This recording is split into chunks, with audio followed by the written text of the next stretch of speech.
नमस्कार दोस्तों, आज हम फिर एक बार नेमीचंद जी के पास में आए हैं जो पशु परिचारक के पद की ड्यूटी पे हैं। एक दिन पहले कुछ बातें हमने इस भर्ती के बारे में की थी कि इसमें क्या क्या करना पड़ता है। तो कुछ बच्चे इसमें काफ़ी क्वेश्चन डाले थे कमेंट बॉक्स में, कुछ बच्चे नेगेटिव हो गए, कुछ पॉजिटिव हुए।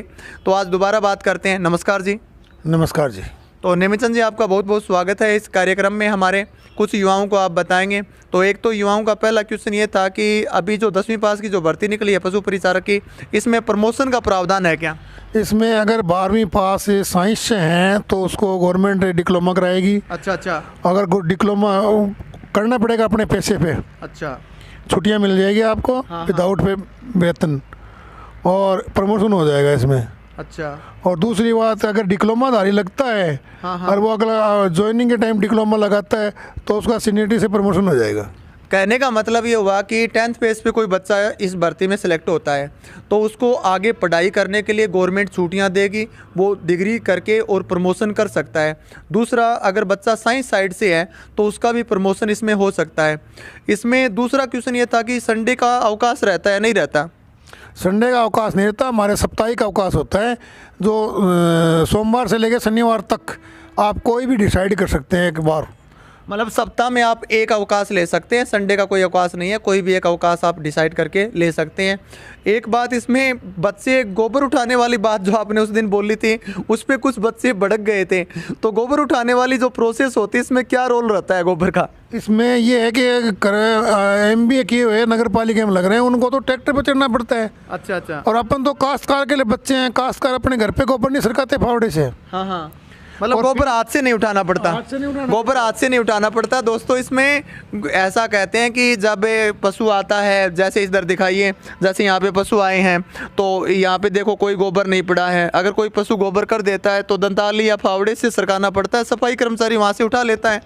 तो वो कोई गोबर उठाना नहीं होता, हाथ से कोई गोबर नहीं उठाना पड़ता। हमारे 3 पोस्ट होती है यहाँ। अच्छा। पहले होती थी सहीस, वाटरमैन और स्वीपर। अब गवर्नमेंट ने कर दिया पशुधन परिचर और वाटरमैन, स्वीपर। मतलब एक हॉस्पिटल में टोटल कितने कर्मचारी काम करते हैं? टोटल इसमें काम करते हैं 6 कर्मचारी। अच्छा। हॉस्पिटल होता है, उसमें हॉस्पिटल के अंदर तो क्या है कि एक डॉक्टर होता है, एक LHA होता है, LHA के बाद PP होता है, सब पशुधन परिचर। उसके बाद एक वाटरमैन होता है, वाटरमैन के बाद उसमें होता है एक सफाई करता। तो कहने का मतलब है मुख्य कार्य तो सफाई करता का होता है, सफाई करने का। अगर सफाई करता नहीं है तो आपको करना पड़ेगा। मतलब हॉस्पिटल में जो पोस्ट होती हैं उसमें PP की जो पोस्ट है, पशु परिचारक की जो पोस्ट है, उसके नीचे एक सफाई कर्मचारी और भी होता है जो उसके हेल्पर के लिए काम करता है। ये भी आपको ध्यान रखना है। लेकिन कहीं पे मान लो कि सफाई कर्मचारी नहीं है तो ये काम है पशु परिचारक की ड्यूटी बनती है, यही ना? हाँ, उनमें साथ आता है, प्रभारी द्वारा सौंपे कार्य सभी में ही आता है। तो बच्चों को खुद पे डिपेंड करता है कि वो इस भर्ती की तैयारी करते हैं या नहीं करते हैं। लेकिन इस बात से आप न अपना रास्ता चेंज कर लें कि इस भर्ती में हम नहीं जाएंगे, हमें गोबर उठाना पड़ता है, क्योंकि आप अपने बच्चों को इस विभाग में भेजना पसंद करोगे क्या? मैंने 4 बच्चों का फॉर्म लगाया, 2 मेरे लड़के हैं, दोनों MA BEd हैं, उनका नंबर नहीं आया। पिछली बार वो 2-2, 3 नंबर से रह गए। उनका दोनों बहू है। एक बहू है BA BEd है, एक बहू BA BEd और योगाचार्य कर रखा है उसने। उनका भी मैंने फार्म लगाया है। मतलब आपके बच्चों का आप इंटरेस्ट रखते हैं इस भर्ती प्रक्रिया, तो ये खुद भी इस भर्ती में रुचि रखते हैं। मान लीजिए कि अगले जन्म में आपको कोई ड्यूटी देना चाहे, कोई नौकरी में लगाना चाहे, तो आप इस भर्ती पसंद करोगे? मैं इस डिपार्टमेंट से बहुत संतुष्ट हूँ। अच्छा। और मैं इसी पोस्ट की भगवान से अरदास करता हूँ, अगर इंसान बनाए तो मेरे को इसी पोस्ट पे लगाना। तो पशु परिचारक की जो पोस्ट होती है वो ऐसी नकारात्मकता वाली पोस्ट नहीं होती, ये आप नेमीचंद जी से पूछ लीजिए। इसमें कोई कार्य नहीं होता है। जहाँ कई जगह हॉस्पिटल है वहाँ पशु नहीं आता है। आप पूरा दिन बैठे बैठे परेशान हो जाओगे, पढ़ाई करो अपनी। मैंने तो मौका है युवाओं का। हाँ, मैंने इसी डिपार्टमेंट में BA की है। मैं लगा तब 9वीं पास लगा था। अच्छा। अब मैंने BA कर रखी है। मतलब इसमें यह है कि जो हॉस्पिटल होते हैं पशुओं के, उसमें बहुत कम पशुओं की संख्या आती है। आप पूरे दिन में देखिए यहाँ कोई मुश्किल से 1 या 2 पशु आए हुए होंगे। तो एक बार मान लो आप सरकारी सर्विस में लग जाते हैं तो आपको आगे का तैयारी करने का मौका मिलता है। ये हॉस्पिटल देखिए, दिखाइए इधर आप, कितना मतलब पीसफुल एरिया ये हॉस्पिटल पड़ा है। आपकी मान लो इसी हॉस्पिटल में, इसी टाइप के हॉस्पिटलों में ड्यूटी है तो आप बैठ के RAS की, IAS की, कोई भी किसी भी प्रकार की भर्ती प्रक्रिया की तैयारी कर सकते हैं। अब जो जो बच्चे इसकी तैयारी कर रहे हैं, जो रोज़गार चाहते हैं, जिनके माता पिता किसान हैं, जिनके माता पिता मजदूरी करते हैं, मध्यम वर्गीय परिवार के बच्चे हैं, उनके लिए बहुत अच्छी पोस्ट है। वैकेंसियाँ गवर्नमेंट बहुत कम निकाल रही है, तो आप यही कहना चाहोगे?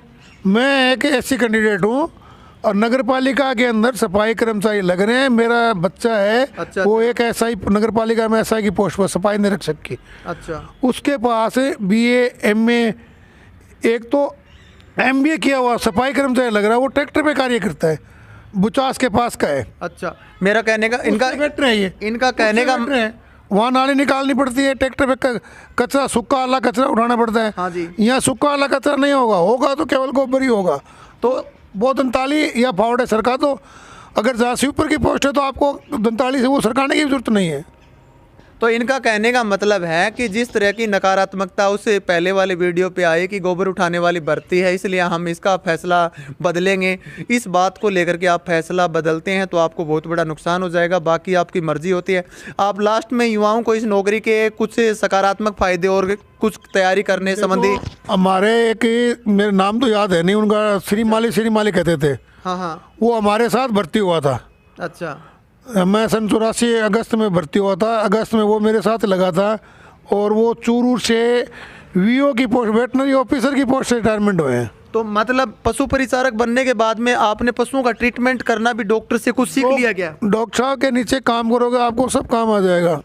कहने का मतलब ये हुआ, पशु परिचारक जो होता है डॉक्टर के पास में रुचि रखता है तो वो एक अच्छे डॉक्टर वाले सारे काम आ जाते हैं। तो प्रैक्टिस के तौर पे वो दाएं बाएं पशु भी देख सकता है कोई। वो देखो ऑथराइज तो है नहीं। हाँ, और वैसे इलीगल कार्य कर सकता है अगर अपनी गुड फेथ में कार्य कर सकता है। कहने का मतलब सरकार की तरफ से तो परमिशन नहीं है, लेकिन वो अपने घर परिवार में ऐसा ट्रीटमेंट कर सकता है। गुड फेथ में कर सकता है। अगर डॉक्टर साहब के साथ रहोगे तो आपको पशु वो डिस्टोकिया मतलब बेवांत का काम भी सीख लोगे। उनके साथ रुचि रखोगे तो जेड निकालना है, हाँ जी, इंजेक्शन लगाना है और करना है, ये आप सीख सकते हो यहाँ अगर काम का रुचि रखोगे तो। कहने का मतलब है कि पशुओं के डॉक्टर वाले काम भी आपको आने लग जाएंगे। आप अपने घर परिवार में दाएं बाएं किसी भी पशु का अपने नॉर्मल तरीके से थोड़ा बहुत ट्रीटमेंट कर सकते हैं। ये इसका प्लस पॉइंट भी है। हाँ, पिंडी देना, नाल देना, ये सब कार्य इसमें सीख जाते हो। तो भारतीय कृषि प्रधान देश है, अपने घर परिवार में इसमें कोई बड़ा अपना डेयरी फार्मिंग करता है आगे घर परिवार में तो उसको फायदा होता है। इसमें डेयरी फार्म के अपन सब पशुधन रखने वाले हैं। ग्रामीण क्षेत्र में अपना राजस्थान पूरा कृषि प्रधान देश है। हाँ जी, कृषि प्रधान के अंदर पशु का कृषि का दोनों का मेल होता है। जैसे आप कहावत कहते हैं चोली दामन का साथ है। हाँ। तो पशु का और किसान का चोली दामन का साथ। हम किसान से आते हैं, बढ़िया के बच्चे तो हैं ना जो मंडी के अंदर दुकान कर लेंगे। सही है। तो किसान परिवार के बच्चों के लिए नौकरी बहुत ही फायदेमंद है, क्योंकि कल ना वो डेयरी फार्मिंग करवाना चाहे अपने घर पे, कोई दाएं बाएं पशुओं के सेक्टर में बिजनेस करना चाहे तो उनके लिए भी बहुत फायदेमंद है।